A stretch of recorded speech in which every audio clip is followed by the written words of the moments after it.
علمت النهار من مصادر رسمية أنه تقرر تغيير شكل وحجم أوراق العملة الوطنية المتداولة حاليا عبر 4 فئات نقدية قبل نهاية سنة 2018 وطرح أخرى جديدة.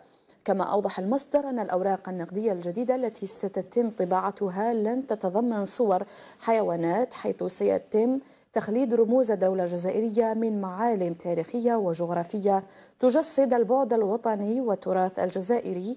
كما سيتضمن التغيير كذلك في شكل وحجم الأوراق النقدية وحتى نوع الورق المستعمل.